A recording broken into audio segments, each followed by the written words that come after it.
ধান কাটা প্রায় শেষ। সে সময় হঠাৎ নড়ে উঠল ধান গাছ। কী কারণে নড়ছে ধান গাছ, সেই বিষয়টি কাছ থেকে দেখতে গিয়েই চক্ষু চড়ক গাছ কৃষকের।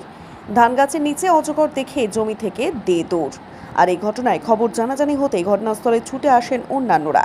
পরে অজগরটিকে কোনো ক্রমে বস্তাবন্দি করেন স্থানীয়রাই। এরপর ঘটনার খবর দেওয়া হয় গধেয়ারকুটি গ্রাম পঞ্চায়েত প্রধানকে। ঘটনার বিষয়ে খবর দেওয়া হয় ময়নাগুড়ি পরিবেশপ্রেমী সংগঠনের সদস্যদের।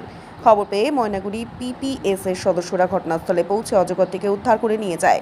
জানা গিয়েছে, উদ্ধার হওয়া অজগরটিকে বন দপ্তরের নাথুয়া রেঞ্জের সহযোগিতায় নাথুয়া রেঞ্জ সংলগ্ন বনাঞ্চলে ছেড়ে দেওয়া হয়েছে। Bureau report, আটপ্রহর।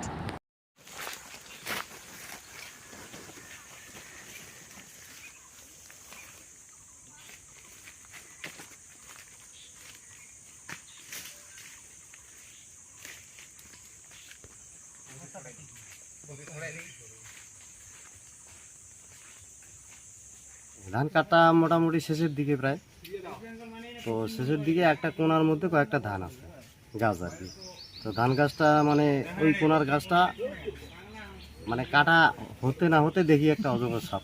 অজগর সাপটা দেখার পরে দেখতেছি যে এইখান থেকে ভাগো। তখন তো আমার দাদা ছিল, দাদাকে বললাম, দাদা তো এইখান থেকে দৌড়ে গেল। আর আমি ওই দিকে দৌড়ে আসলাম। তখন তো সবাই দেখতেছি আর কি, এটা কি, এটা অজগর সাপ। আমার নাম হচ্ছে রমেশ রায়। আমার নাম ইন্দ্রজিৎ রায়। এখানে ওই যে একটা ধান খেতে ধান কাটতে গেছে, তো একটা ওই অজগর সাপের যে একটা বাচ্চা ওই ধান খেতে দেখতে পেয়েছে। ওই দাদা আমার মোহনদা আছে এখানে। আচ্ছা, মোহনদার খেতে ধান কাটতে গেছে, তো ওই ধান খেতে ওই অজগর সাপ দেখতে পায়।